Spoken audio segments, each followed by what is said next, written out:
Quando você pensa em inclusão, o que vem na sua cabeça? Acho que quase 100% das pessoas não pensam em mulheres encarceradas, né? Esse é o assunto de hoje da nossa temporada Inclusão.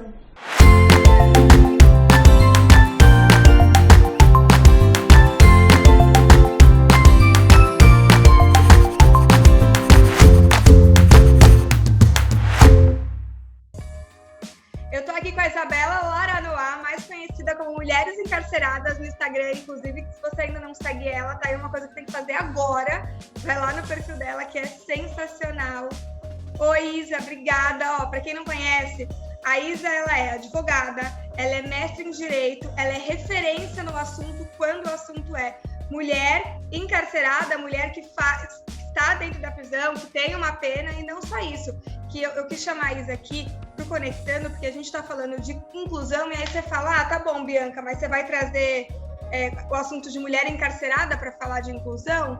E o posterior, né? E quando a mulher sai, e quando ela está lá dentro, a influência dessa mulher para as famílias. Então, por isso que eu quis trazer esse assunto.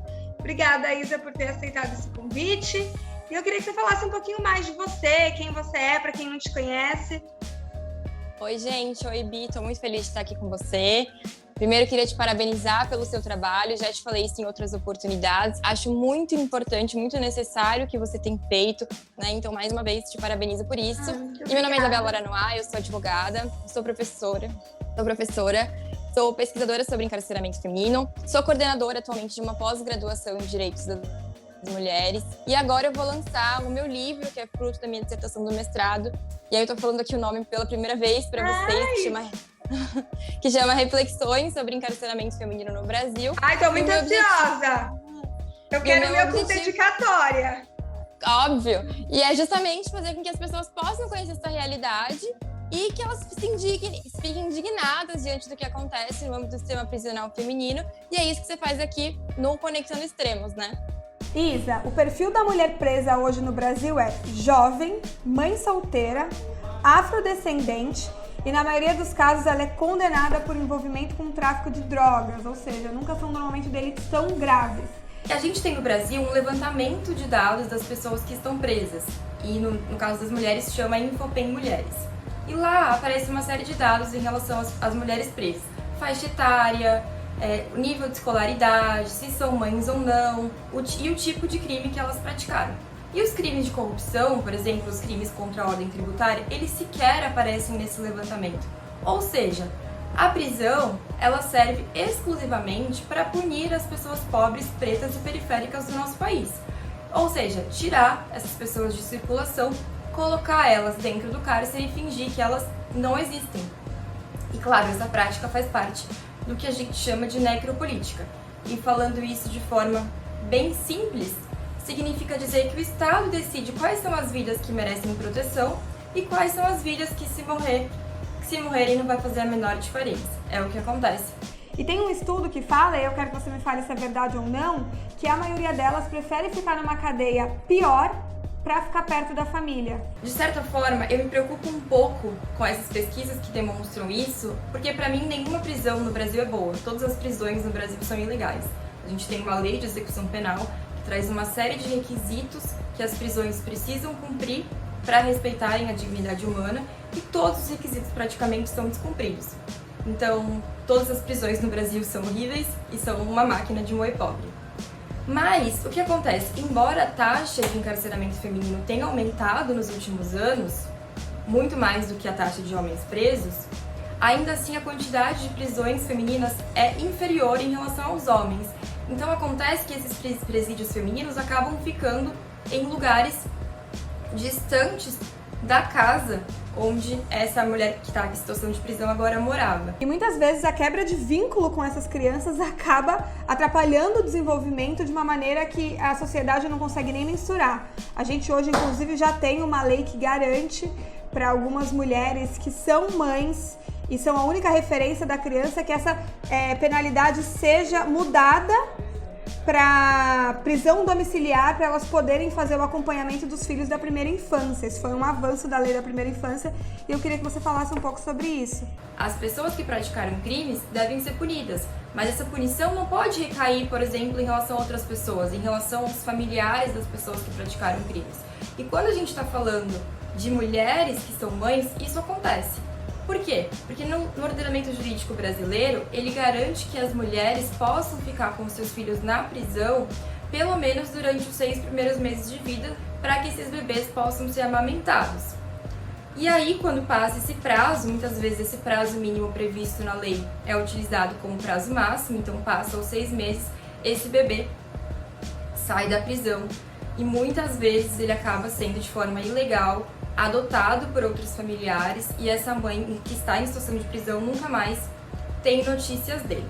Então vejam, em um país onde 5,5 milhões de crianças não têm o nome do pai no registro de nascimento, sem contar as que têm, mas que a gente sabe que as mães são as únicas responsáveis financeira e pelo cuidado dos seus filhos, a gente pode imaginar o impacto que o encarceramento dessas mulheres que são mães gera na vida de uma criança. Então, para mim, a solução é, quando a gente está falando que 62% das mulheres presas no Brasil praticaram crimes relacionados com a lei de drogas, ou seja, crimes sem violência ou grave ameaça, a quem interessa a manutenção dessas prisões, passando uma punição para crianças que não tem nada a ver com o crime?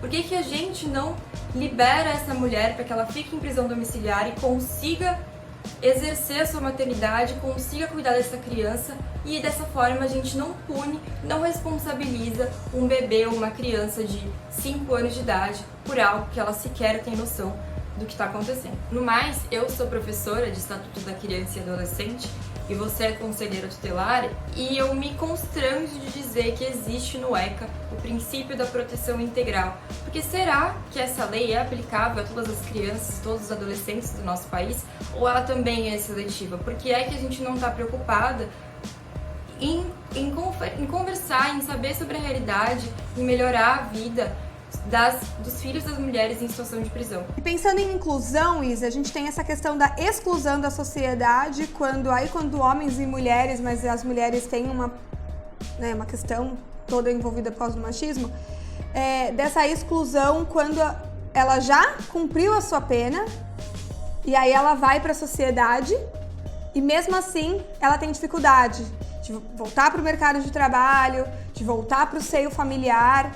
E eu queria que você falasse um pouquinho sobre isso, sobre essa exclusão. Quando a mulher pratica um crime, quando ela se envolve com o sistema de justiça criminal, ela é duplamente punida. Primeiro, pela prática do crime e segundo, por ser mulher. Afinal, ela rompeu com esse papel social que foi imposto a ela pelos valores dominantes. Afinal, a prática de crime é esperada para os homens, mas para as mulheres nunca. E além dessa questão, a gente tem tudo que você trouxe aqui e eu acabei confirmando que realmente a prisão serve para punir as pessoas pobres do nosso país. Então, quando essa mulher sai da prisão, ela já era pobre antes e ela sai ainda mais pobre. Afinal, ela não vai conseguir emprego, por quê? Porque ela não tem altos níveis de escolaridade, que já era difícil antes da passagem pelo cárcere, e quando ela sai do cárcere, ainda que ela já tenha cumprido a pena dela com excelência, todos os estigmas decorrentes da condenação criminal acabam acompanhando ela por toda a vida. Então fica muito difícil ser inserida no mercado de trabalho e isso acaba levando essas mulheres muitas vezes de volta para a prática de novos crimes, para a manutenção da própria subsistência, da sobrevivência dos seus filhos e dos seus familiares. A gente já tá finalizando, Isa, eu queria muito agradecer. Eu sou muito fã do seu trabalho, me identifico muito com o que você coloca e aprendo muito com você, porque é um mundo muito desconhecido, acho que pra mim e pra maioria das pessoas, e por isso que eu quis te trazer aqui pra falar com a gente sobre isso. Então eu queria muito agradecer e pra finalizar eu queria que você falasse o que é Conectando Extremos pra você.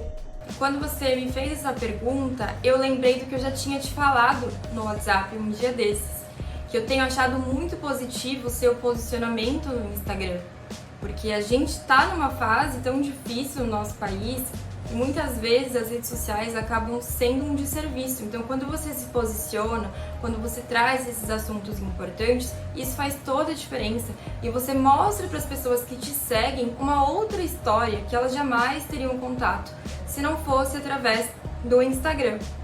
E também pensei no tanto que esse Conectando Extremos, o nome que você deu para esse quadro, faz sentido para mim. porque quando eu entrei no mestrado, eu fui apresentar um artigo num congresso que teve na USP, que era um congresso só sobre prisão, e me incomodou o fato de eu estar falando apenas para outros mestres e doutores. Então eu percebi que meu trabalho não tinha nenhum impacto social. E foi por isso que eu comecei a fazer postagens no Instagram, decidi escrever um livro sobre isso, para que as pessoas possam se indignar diante do que acontece no âmbito do sistema prisional do nosso país, repensar que feminismo é esse que a gente está defendendo quando ele não chega, por exemplo, nas mulheres em situação de prisão, quando ele não chega, por exemplo, das mulheres em situação de rua, e por aí vai. E aí um dia eu fui num congresso que era sobre encarceramento feminino lá no Congresso Nacional, e o meu pai, que é engenheiro, foi comigo. E aí ele falou assim pra mim, tô aqui em Brasília, não tenho nada pra fazer, vou assistir o congresso com você. E ele foi. E ele ficou em silêncio o dia inteiro, só escutando o que os pesquisadores tinham a dizer sobre isso. E no Uber, voltando pro hotel, eu falei, e aí, pai, o que você achou? Aí ele disse, achei legal, mas achei utópico. E isso, Bi, me lembra uma frase que é o lema da minha vida. E aí eu vou aqui compartilhar com você, que é parafraseando o Eduardo Galeano, que diz o seguinte, para que serve a utopia? Serve para que eu não deixe de caminhar. E é isso que eu faço no meu trabalho, e é isso que você está fazendo no Conectando Extremos. Então, que a gente possa levar informação para outras pessoas, para que outras pessoas conheçam outra realidade, fiquem indignadas, se revoltem, e para quem sabe um dia a gente possa mudar o nosso país para melhor e tornar esse lugar um lugar mais justo e mais igual para todo mundo. Mais uma vez, muito obrigada. Sou muito fã do seu trabalho, da mulher que você é, maravilhosa, inteligente, participativa, comunicativa. Eu quero muito você aqui no Conectando outras vezes, porque é uma bandeira que eu não tenho a expertise que você tem, mas eu quero levantar, porque eu acho que a gente precisa dar voz, né? E a gente só consegue mais coisas dando publicidade e voz para essas coisas. Então, muito obrigada mais uma vez. Com certeza, Bia. Eu que agradeço o convite. Espero que a gente possa construir muitas coisas juntas e, quem sabe, juntar a minha área acadêmica com o seu impacto social que você tem sendo conselheira tutelar, sendo influenciadora digital e mudar a realidade de tantas outras mulheres. Muito obrigada. Obrigada.